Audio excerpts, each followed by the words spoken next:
Hay más de 8 millones de testigos de Jehová en todo el mundo. Yo no nací siendo uno. Me introdujeron a ellos cuando tenía alrededor de 8 o 9 años de edad y pasaría las próximas 3 décadas de mi vida tratando de procesar esto en lo que, sin saberlo, me había involucrado y que finalmente abandoné, costándome muy caro.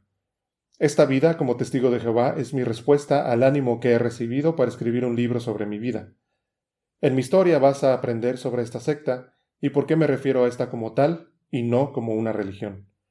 Sabrás cómo es que pasé de un estado suicida e increíblemente ansioso a ser libre y feliz.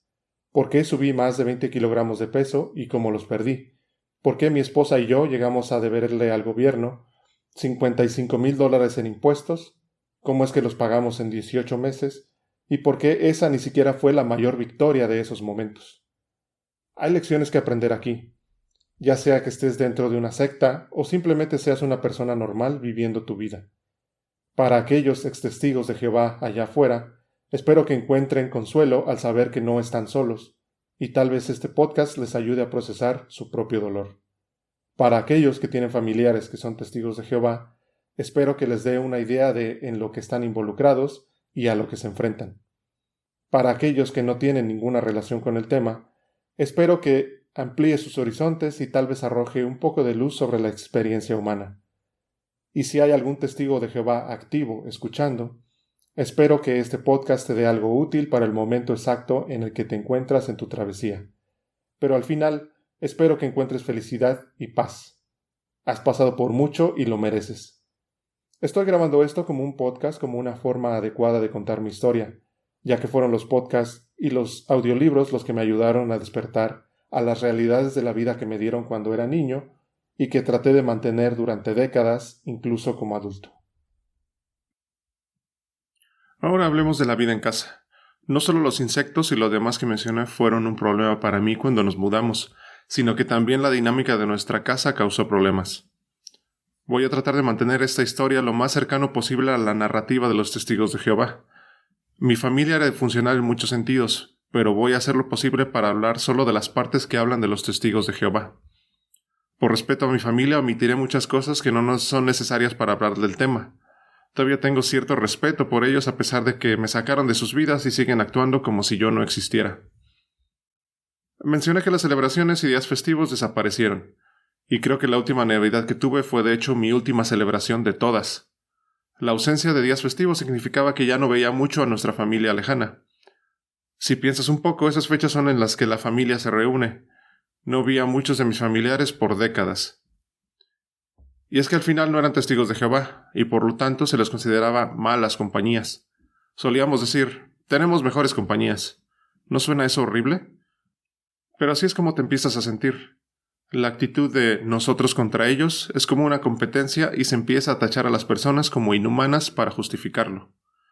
Entonces, con mi familia lejana y los días festivos fuera del panorama, el intercambio de regalos también desapareció. Como dije antes, supuestamente mis padres ya no necesitaban una excusa para comprarme regalos, ya que podían recibirlos en cualquier fecha. Pero obviamente dejamos de recibir regalos por completo después de eso. Incluso los cumpleaños desaparecieron. Ni celebraciones, ni regalos, nada.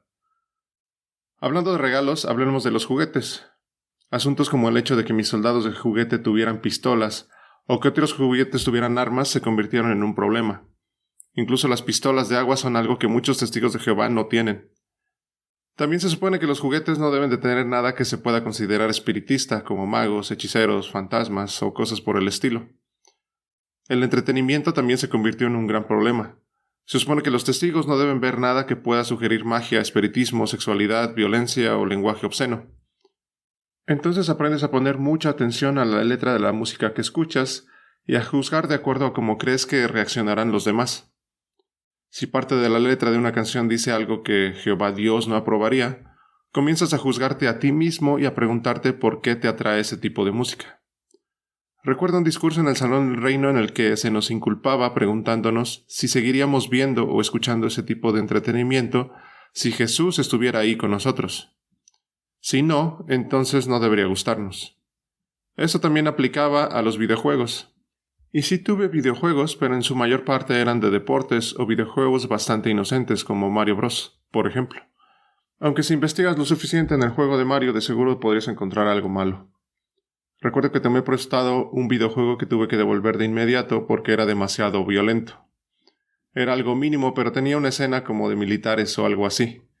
Estamos hablando del Nintendo de los 80s, por lo que no pudo haber sido muy gráfico o sangriento. Mis padres también decidieron que la música country o música rural estadounidense era la única música aceptable. La consideraban lo suficientemente limpia como para escucharse. Pero en mi caso amaba la música pop y el rap, con cierta preferencia por el rap. Pero mis padres no me dejaban escucharlo. Después de eso solo escuchábamos No rompas más, mi pobre corazón. A mediados de mi adolescencia mis abuelos me compraron un Walkman, uno de esos reproductores personales portátiles. Cuando llegué a casa y mi mamá y mi papá se enteraron, me obligaron a regresarlo, ya que así no sabían lo que yo estaba escuchando. Todo estaba controlado por mis padres y lo que la secta les decía que hicieran. Ahora hablemos de los demonios por un momento. Los testigos de Jehová a menudo tienen miedo de comprar cosas en las ventas de garage o cosas usadas ya que podrían estar poseídas por demonios. Tal vez la persona que tenía ese mueble u objeto también tenía una ouija o practicaba espiritismo. Esto habría invitado a los demonios a su casa y estos podrían estar habitando ese mueble, juguete u objeto. Y si compramos ese artículo y lo trajéramos a nuestra casa, podríamos estar trayendo los demonios sin saberlo. Esto va a sonar descabellado para cualquier persona adulta normal y saludable, pero había una historia que circulaba en muchas congregaciones sobre un muñeco en forma de pitufo. De entrada se suponía que no debíamos ver esos dibujos animados, aunque no recuerdo la razón exacta. Yo veía a los pitufos cuando era niño, aunque eran etiquetados como espiritistas por alguna razón. Esta historia trataba de que una vez un niño llevó al Salón del Reino ese muñeco que supuestamente compró en una venta de garage. Para quienes no lo saben, el Salón del Reino es la iglesia de los Testigos de Jehová. Entonces, durante la reunión, este muñeco supuestamente endemoniado saltó de las manos del niño, corrió por el pasillo y salió del Salón del Reino. Sí, esta historia era considerada como verdadera, y sí, los adultos la tomaban en serio y la seguían contando como si sí hubiera sido cierta. Una vez, ya como adultos, mi esposa y yo fuimos a cenar con unos amigos, una pareja mayor de nuestra congregación. Estábamos en nuestros 30 y ellos estaban en sus 50. Resultó que era el Día del Padre esa noche, lo cual causó un problema porque los meseros pasaban por nuestra mesa y pensaban que tal vez ellos eran mis padres o los padres de mi esposa. Y como no podíamos celebrar el Día del Padre, hubo un poco de incomodidad durante toda la cena. Pero este restaurante en particular había contratado a un mago esa noche en específico. Él vino a nuestra mesa y bromeó un poco con nosotros. Quiso adivinar nuestra suerte y entonces puso algo sobre la mesa, algo llamado pez de la fortuna. Hasta este momento no podría contarles lo que en realidad es, pero fue como si hubiera sido una serpiente de cascabel viva, porque la otra pareja, nuevamente personas adultas de 50 años, no se iban a atrever a tocar ese artefacto maligno. Mi esposa, al ver que estaban completamente asustados y casi paralizados por el miedo, rápidamente se acercó y tomó el artefacto para salvarlos a ellos, a nosotros y al mago. Fue súper incómodo. Relacionado a esto, otra gran decisión que tuvimos que tomar tuvo que ver con los restaurantes chinos. Si íbamos a uno, ¿nos cambiamos la galleta de la fortuna o no? Y si nos cambiamos la galleta, ¿qué íbamos a hacer con la frase dentro de ella?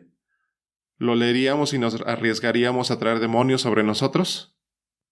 Sé que suena tonto y sé que no todos los testigos lo tomaban tan en serio, pero los testigos se juzgarían unos a otros por cosas tan insignificantes como esta. Cuando éramos niños, estos temas fueron grabados en nuestras mentes. Recuerdo una vez en la que mis padres estaban estudiando uno de los libros de la organización con una familia que conocieron mientras tocaban puertas. Y esta familia nos contó que pensaban que tenían demonios en su casa. Recuerdo estar sentado en la sala mientras mis padres estudiaban con ellos y pensaba que veía cosas moverse dentro de la casa. Obviamente fue un sesgo de confirmación. Mis padres y la familia me dijeron que estuviera atento a ciertas cosas que pudieran moverse. Y por lo tanto, cualquier cosa que se moviera confirmaba la información que me habían dado. De seguro solo se trataba de que el sistema de calefacción o el aire acondicionado se encendían. Algo de aire entraba a la casa y algunas hojas de una planta se movían o algo así, pero yo pensaba que eran demonios porque eso me habían dicho. Este era el tipo de cosas que nos metían en la cabeza cuando éramos niños. Hablaré de más enseñanzas similares en episodios posteriores, cuando hable sobre mi vida en las reuniones en el Salón del Reino como testigo de Jehová. pero estas eran aplicables a esta parte de mi vida en casa y en cómo cambiaron las cosas en ella. Todo está muy entrelazado, por lo que es difícil separar completamente estos temas a medida que avanzamos. De vuelta a nuestra familia. Nuestros padres tenían que empezar a estudiar la Biblia con nosotros cada semana. Bueno, no necesariamente la Biblia, sino una de las publicaciones de los Testigos de Jehová que estaban basados en su interpretación de la Biblia. Se suponía que tenían que estudiar con nosotros todas las semanas, pero en realidad pasaba de vez en cuando en el mejor de los casos. Se suponía que mi papá, como el esposo, debía tomar la iniciativa. Nuestros estudios familiares eran insoportables. Mi mamá nunca sabía cuándo era su turno para leer un párrafo del libro o la revista que estuviéramos estudiando. Mi papá se enojaba con ella por no leer cuando era su turno. Nosotros, los hijos, respondíamos las preguntas para mostrar que estábamos aprendiendo lo mejor que podíamos según nuestras habilidades. Mi mamá era muy sensible emocionalmente y realmente mostraba interés en esa información. Mi papá, en cambio, era un desierto emocional y prácticamente parecía que quería terminar de una vez y cumplir con su deber como padre testigo de Jehová. Si alguno de nosotros no terminaba enojado o llorando, era porque probablemente no lo habíamos hecho bien. Eran experiencias miserables. Cuando crecí, a mi papá le gustaba esperar a que yo estaba a punto de salir con mis amigos para anunciar que era hora de sentarnos como familia y empezar nuestro estudio de la Biblia. Odiaba eso y honestamente en ese entonces yo ya lo odiaba a él también. Mi papá era un hombre muy abusivo emocionalmente. Al parecer, su propia madre, mi abuela paterna, le dijo esto a mi mamá justo antes de casarse con él. Ese muchacho nunca ha amado a nada ni a nadie. ¿Pero tú crees que te ama a ti? Y aunque nunca nos golpeó ni nos agredió físicamente, en realidad era un hombre absolutamente miserable e infeliz, que hacía que todos los demás en su casa fueran igual de miserables e infelices. Era muy abusivo mental y emocionalmente. Más tarde me enteré por un amigo que se podía escuchar a mi papá gritándonos desde la calle. Más o menos recuerdo que unas personas vinieron a nuestra casa para hacernos preguntas. Tal vez servicios de protección infantil. Pero solo recuerdo que mis padres me dijeron qué decirles para salir del problema. Nunca se arregló nada en esa reunión que yo recuerde. Mi papá era una persona totalmente diferente en casa de lo que era en público, y especialmente en las reuniones de los Testigos de Jehová. Él era feliz ahí, y todos en el salón del reino lo amaban. Ellos pensaban que era una excelente persona y que era un magnífico testigo de Jehová. Ascendió de rango y se convirtió en un anciano de la congregación. Un anciano es un líder en una congregación. Sin embargo, algo no cuadraba, ya que según sus reglas, uno de los requisitos para ser anciano era que él debería estar dirigiendo su casa de una manera excelente. Mi papá nunca se ajustó a esa descripción. Nos trataba como basura. Pero después le asignaban un discurso público, esos discursos o sermones de 45 minutos que se dan los domingos en el Salón del Reino. Le daban un bosquejo y luego daba su discurso sobre cómo tener una familia feliz. Se ponía de pie y daba su discurso sobre lo maravillosa que era la vida de familia mientras nosotros, mis hermanos y yo, sentados en la audiencia, no podíamos ocultar nuestra cara de fastidio. Llegaba el punto que a veces mi madre tenía que levantarse y abandonar físicamente el auditorio. Eso era muy hipócrita. Era fácil ver, incluso de niño, que los testigos de Jehová valoran el desempeño y la apariencia por encima de la realidad. Uno de los primeros recuerdos que tengo como un joven testigo es que estuvimos en la plataforma en una asamblea frente a miles de personas. Estábamos yo, al menos uno de mis hermanos menores, mis padres y otro anciano de la congregación.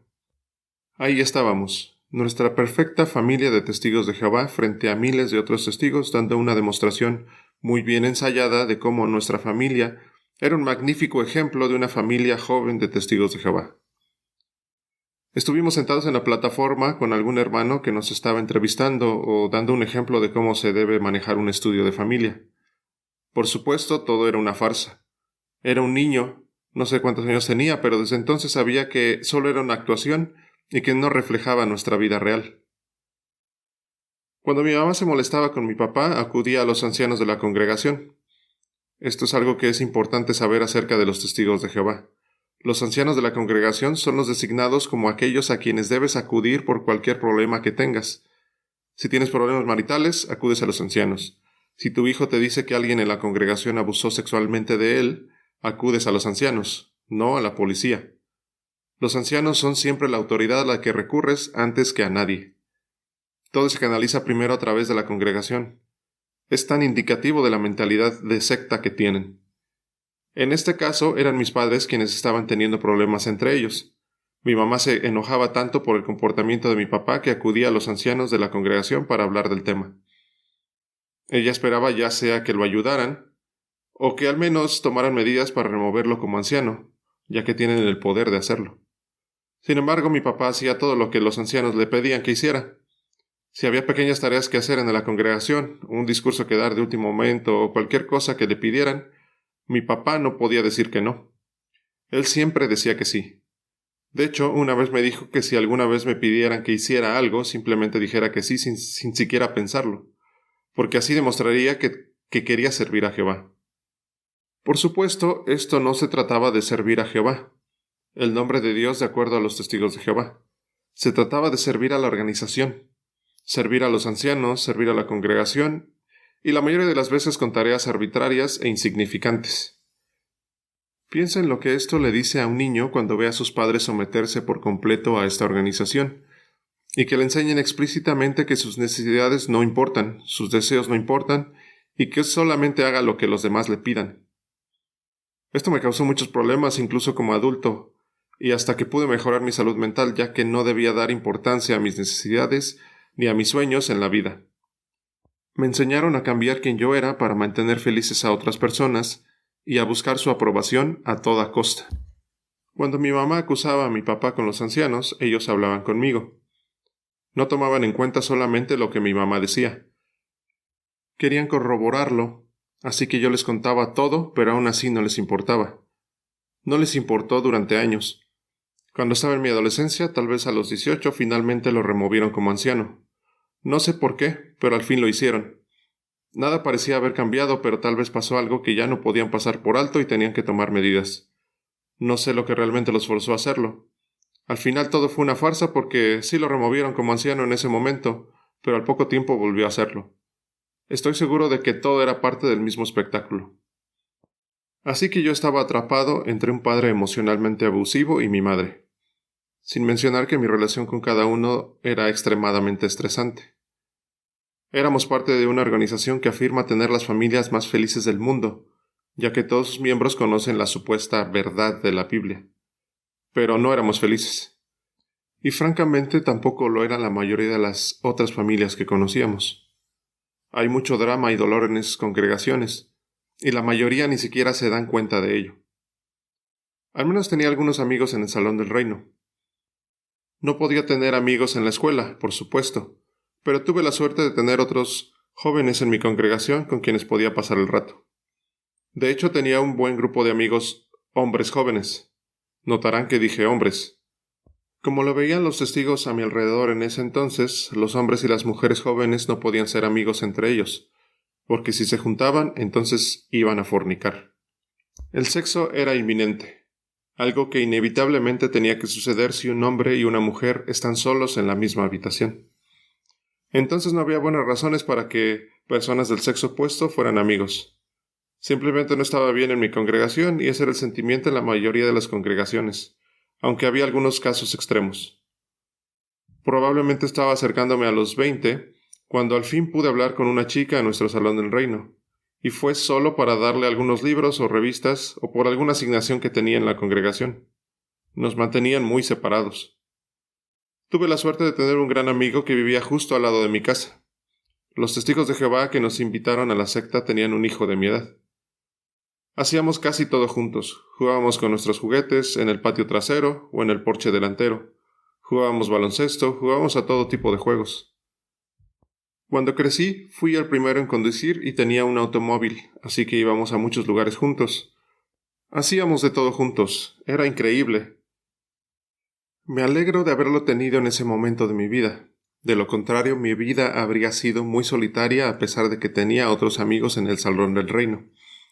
Como dije, tenía un grupo de amigos hombres, pero no podíamos estar juntos todo el tiempo. Tener un amigo al lado de mi casa fue increíble. Un día mi abuelo nos compró una canasta de baloncesto. Me encantaba el baloncesto. Si hubiera podido jugar, habría jugado todo el día, todos los días. Pero la canasta estuvo guardada en su caja durante mucho tiempo en nuestra casa. Estuvo guardada por tanto tiempo que la misma caja se estaba destruyendo ya que jugábamos cerca de ella o sobre ella. Le pedí a mi papá que la instalara, pero nunca lo hizo. Recuerdo que después un vecino del otro lado del callejón colocó una canasta en su garage. Algunos niños estaban jugando ahí y me dieron muchas ganas de jugar con ellos. Recuerdo entrar a preguntarles a mis papás si podía salir y jugar con ellos. Me dijeron que no. Puedo recordar haber llorado y estar devastado. Quería jugar baloncesto, no me importaba que esos niños no fueran testigos. Pero jugar con niños que no fueran testigos de Jehová estaba fuera de la discusión para nosotros. Ellos no eran uno de nosotros y nosotros no íbamos a unirnos a ellos. Hablándote en segunda persona, por una parte no debíamos estar cerca de ti. Sin embargo, sí podíamos llegar a tocar a tu puerta y predicarte. Y eso era lo único para lo que te tomaríamos en cuenta. Y teníamos un nombre para ti. Sí, tú. Te llamábamos persona del mundo o mundano. En el mundo real, persona del mundo es un término que se mira con cierta admiración. Una persona del mundo es una persona que quizás ha viajado mucho, tiene una gran perspectiva de la vida, ha aprendido muchas cosas o ha hecho muchas cosas. Las personas del mundo, para un testigo de Jehová, son personas mundanas, terrenales, no espirituales, personas fuera de nuestro pequeño grupo. Jesús dijo en la Biblia que no fuéramos parte del mundo, y eso es lo que estábamos tratando de hacer. No éramos parte de tu grupo, así que tú no podías ser parte del nuestro. Por lo tanto, es posible que un niño testigo no pueda jugar baloncesto con tu hijo dependiendo de qué tan estrictos sean sus padres en estos temas. Como mínimo, la mayoría se mantendrá alejado tanto como sea posible. Y aunque tenía amigos, hay algo que debes saber sobre los testigos de Jehová en este aspecto. La gente a menudo piensa que debimos haber tenido una gran comunidad como testigos, especialmente cuando se tiene esa mentalidad de nosotros contra ellos. Así que de seguro éramos asombrosos en ese aspecto. De seguro estábamos muy cerca de la perfección. Hasta nos llamábamos hermanos y hermanas, así que de seguro éramos como una familia. Bueno, no lo éramos. Recuerda, esta es una secta basada en el rendimiento. La gente estaba constantemente tratando de superar al otro. De hecho, oí hablar de un término llamado finta cristiana. Término usado en otra religión y es similar a una finta o un engaño en los deportes. Siempre tratando de fintar o burlar a la siguiente persona para que uno mismo luzca mejor. Sin embargo, puedes pensar que esta es una secta en la que todos se ven obligados a ser iguales. Entonces, ¿qué puedes hacer para sentirte especial? Bueno, una forma de sentirte especial es conociendo y teniendo contacto con alguien con un puesto importante en la congregación. O tal vez alcanzando ese puesto tú mismo. Tal vez pasas más horas tocando puertas que otra persona. O tienes más estudios bíblicos, o das mejores discursos, o comentas más en las reuniones. Cualquier cosa que se pueda hacer en la vida de los testigos, si puedes hacerlo un poco mejor o hacer un poco más, entonces te sentirás un poco mejor contigo mismo o en comparación con los demás. Tal vez comentaste en las reuniones con tus propias palabras en lugar de leerlo directo del párrafo, para demostrar que lo entendiste mejor que los demás. Ya sabes, solo cosas pequeñas como esa para tratar de ser mejor que el anterior. También hay muchas familias grandes en la secta. Estas familias tienden a ganar protagonismo y por eso los testigos de Jehová son conocidos por ser elitistas. Hay mucho favoritismo en las congregaciones. Siempre hay un grupo favorito, y fuera de este todos los demás recogen las migajas para tratar de encajar. La otra cara de eso es que todos están supervisando a los demás. Se impone a los hermanos y a las hermanas la necesidad de mantener limpia la congregación. Ya que no podíamos tener malas influencias en la congregación, los hermanos podían delatar o acusar con los ancianos a sus propios amigos, si por ejemplo escuchaban una canción prohibida, o tal vez si te vieran salir de una sala de cine donde estaban proyectando una película no apropiada. No solo se suponía que debíamos mantener limpia la congregación, sino que usaban diferentes escrituras para hacerte decir lo siguiente: si no te delato, entonces seré partícipe de tus malas acciones. Ya que no quiero que Dios se enoje conmigo y quiero mantener la congregación limpia, entonces voy a decirles a los ancianos que te vi haciendo algo indebido. Y sí, yo lo hice, y creo que todos los testigos lo han hecho alguna vez. Y lo haces especialmente si estás tratando de ser un buen testigo de Jehová. Muchas personas sienten tanta vergüenza por esto que se entregan ellos mismos. No estamos hablando de niñitos, estamos hablando de personas adultas que van con los ancianos y les dicen lo que hicieron y por lo que sienten tanta vergüenza. No hay un confesionario en el que estés sentado dentro de una cabina en la cual no veas quién está del otro lado o no sepas con quién te estás desahogando. Estamos hablando de interacciones cara a cara con figuras de autoridad. Si no quieres ser castigado por lo que sea que hayas hecho, debes mostrar arrepentimiento. Tienes que demostrar que te arrepientes y que no lo volverás a hacer. Eso le da a los ancianos un poder inmenso, porque pueden determinar si estás arrepentido o no, como si realmente tuvieran una forma de saberlo, por lo que estás a su merced, a su entera disposición. Date un minuto para asimilar esto. Piensa en el adoctrinamiento que se necesita y en el poder que se debe de ejercer para hacer que personas adultas se entreguen a sí mismas, solo porque vieron una película que supuestamente no debieron haber visto.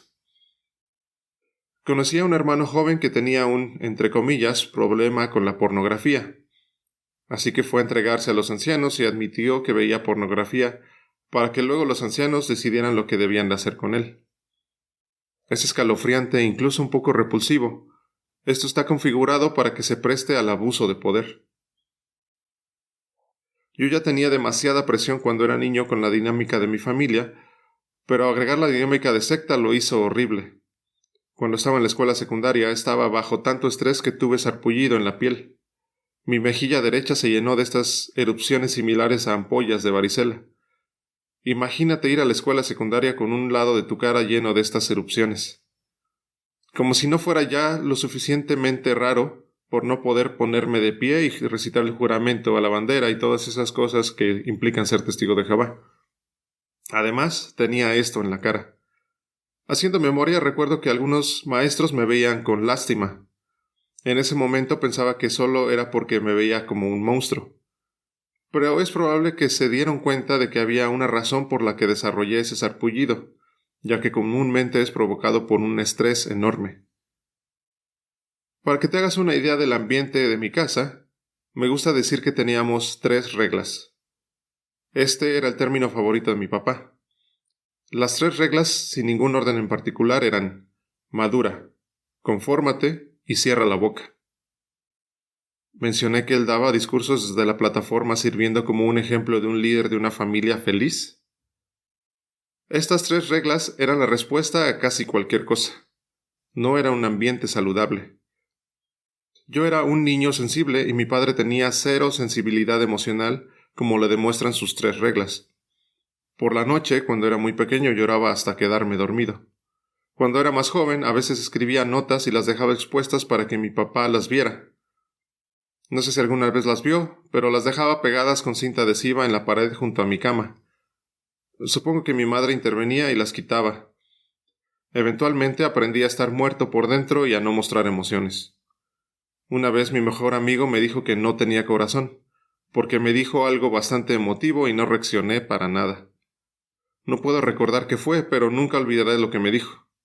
Dijo que yo no tenía corazón. Eso realmente me pegó. Por otro lado, mi mamá era muy sensible emocionalmente. Cuando era niño, algo en ella cambió en un momento de mi infancia. De nuevo, mi objetivo aquí no es sacar provecho de los problemas personales de las personas cercanas a mí.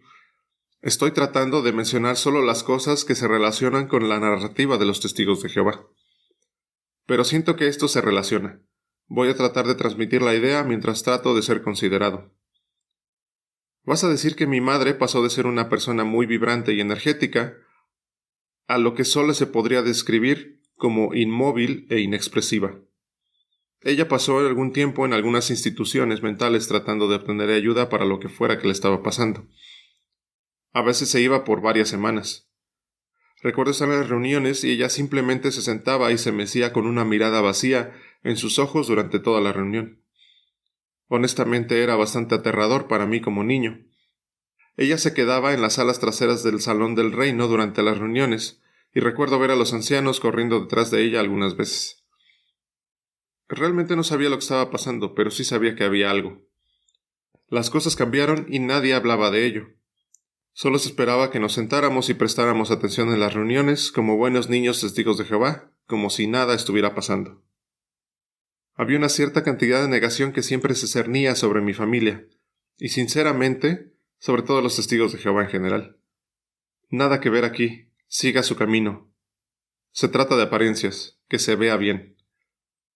Ya mencioné que teníamos vecinos a un lado de nuestra casa que tenían su patio lleno de basura, y algunos de los problemas que tuvimos surgían de las plagas y cosas por el estilo. También mencioné que los vecinos de al lado eran testigos de Jehová, y que la señora de al lado estudiaba con mi mamá, y eran amigas. Pero lo que no dije fue que la señora de al lado también fue bastante abusiva con nosotros. Una vez acusó a mi madre de destruir su sillón. Otra vez sus hijos llegaron de la escuela con piojos, y ella vino a acusarnos a nosotros por transmitírselos a ellos. Incluso trató de revisarnos a todos nosotros para ver si teníamos piojos. Y por supuesto mi madre aceptó porque no podía defenderse. Siempre nos hablaban como si fuéramos de una clase inferior a la suya. Los piojos pudieron haber venido de los niños de al lado. No es que sea una vergüenza tener piojos. Le puede pasar a cualquiera, especialmente cuando tienes niños en la escuela. Pero nosotros nunca tuvimos piojos. Pero eso nunca la detuvo. Ella nos siguió culpando. Siempre era nuestra culpa. A veces decía que mi amigo de al lado y yo pasábamos demasiado tiempo en mi casa. Después la queja era que jugábamos demasiado tiempo en su casa. Siempre había alguna queja y ella siempre estaba presionando y manipulando a mi mamá. Yo no la soportaba, pero mi mamá siempre la defendía. También había abuso en su casa. No solo nos trataba mal a nosotros. Como nuestras casas estaban a 1 metro de distancia y las paredes eran muy delgadas, escuchábamos muchas cosas que pasaban en su casa. Siempre había alguien gritando o discutiendo. Tenían un garage en la parte de atrás donde castigaban a los niños y oíamos a alguno de ellos gritar mientras los golpeaban. Una vez estaba jugando con mi amigo en su patio trasero y escuché a sus padres tener una pelea. Ella le estaba gritando a su esposo como de costumbre. Creo que ella lo abofeteó y luego escuché un golpe seguido de un sonido de algo que cayó. Él le devolvió el golpe. Salté la cerca, fui a casa, busqué a mi mamá y el asunto se resolvió. No recuerdo si llamaron a la policía o no, pero como sea, sucedían muchas cosas en esa casa y más tarde uno de esos niños fue a la cárcel debido a ciertos abusos. Hay una cierta reciprocidad en la vida. Los abusadores y las víctimas de abuso parecen encontrarse de alguna manera, y las víctimas tienden a dejar que las cosas pasen en lugar de poner límites. Tengo que preguntarme si mi madre defendió a la señora de al lado con tanta vehemencia, a pesar de que la trataba como a un perro, porque la vecina tenía esa vibra de abusadora. Estoy seguro de que hizo que mi mamá se sintiera como en casa de alguna manera. Siempre se sintió atraída por los abusadores, ya fuera mi padre, la secta, la señora de al lado, otros supuestos amigos que la trataban mal. Siempre se sintió atraída por los abusadores, ya fuera mi padre, la secta, la señora de al lado, otros supuestos amigos que la trataban mal. Ya fuera la secta, ya fuera mi padre, la secta, la señora de al lado, otros supuestos amigos que la trataban mal, y creo que tal vez incluso la casa en la que creció. Siempre se sintió atraída por los abusadores, ya sea mi padre, la secta, la señora de al lado, otros supuestos amigos que la trataban mal, y creo que tal vez incluso la casa en la que creció. Parecía ser casi el destino lo que guió a nuestra familia en el camino de convertirse en testigos de Jehová. Todo encajaba en una tormenta perfecta de disfunción y locura. Una transacción inmobiliaria súbita nos puso al lado de una familia abusiva que estaba en una secta, que tenía una vibra que atraía a mi madre, y luego todo tomó esa horrible dirección que destruiría a ambas familias de maneras diferentes. En realidad no teníamos mucho dinero. Mi papá solía trabajar en fábricas con un salario muy bajo. La empresa en la que trabajó la mayor parte de su vida adulta era de lo peor. Él tenía pesadillas incluso después de dejar de trabajar allí debido a las condiciones laborales tan malas. Se declararon en huelga muy seguido, por lo que no teníamos ingresos en esos periodos.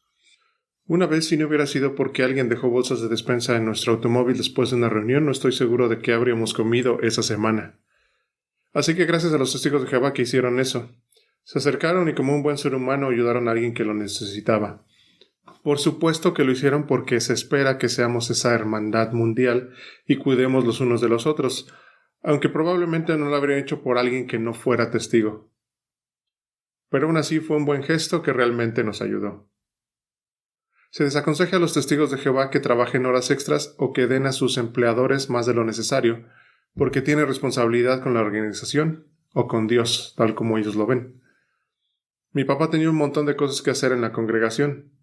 Él era un anciano, entonces además de trabajar a tiempo completo tenía más reuniones. 1 hora el martes en la noche, 2 horas el jueves por la noche y 2 horas el domingo por la mañana, a las que todos íbamos como familia. También se aseguraba de que saliéramos al servicio del campo.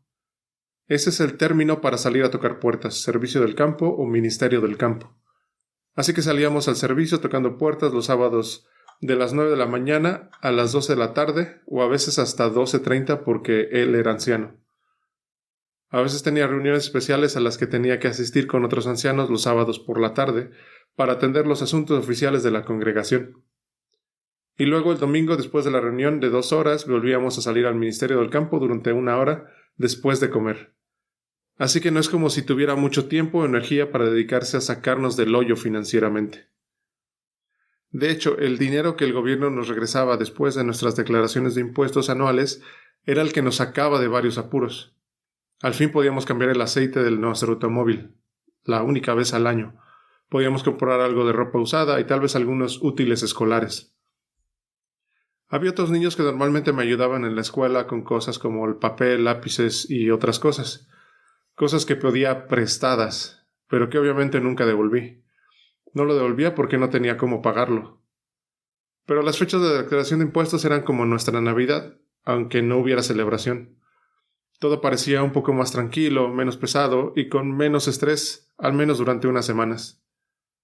Mi papá era muy estricto en que fuéramos a todas las reuniones y en salir al campo los sábados y domingos. Nada de eso era opcional. En algún momento me di cuenta de que ya no era como si tuviéramos la decisión de hacer todas estas cosas. Era simplemente costumbre, era lo que hacíamos.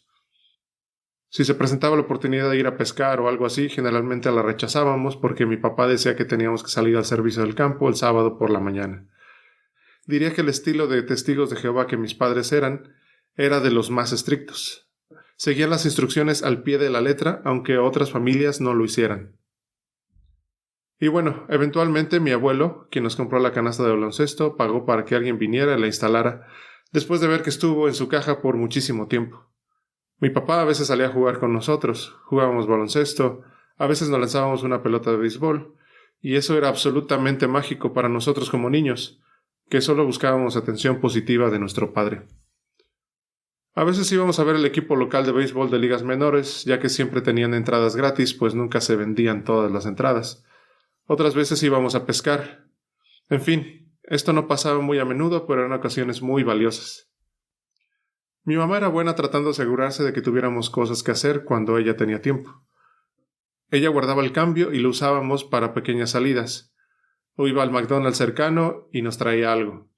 Ella era el único medio que teníamos de convencer a mi papá, ya que su respuesta para casi todo era no. Contrastaba con lo que me había dicho de siempre decirle sí a los ancianos si me pidieran que hiciera algo en la congregación.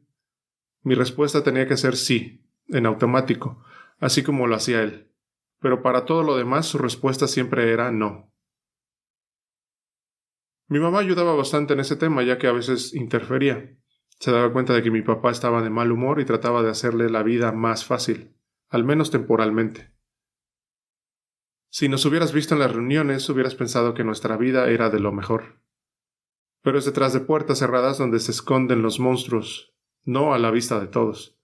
Los testigos de Jehová no son muy diferentes a otras personas, pero sí le dan muchísima importancia a las apariencias.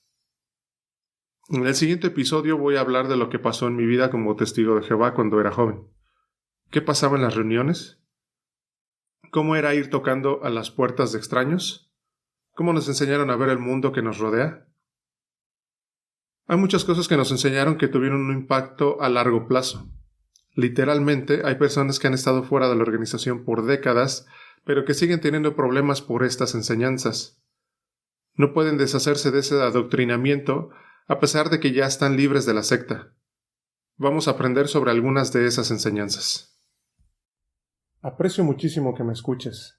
Si te gusta este contenido o crees que podría ser de ayuda para alguien, por favor suscríbete para que puedas escuchar cada episodio en el momento en el que se publica.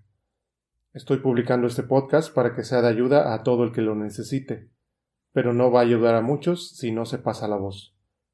No tengo una comunidad de creadores de podcast que me respalde. No tengo el carisma de Leah Remini que le permitió hacer una serie sobre cienciología.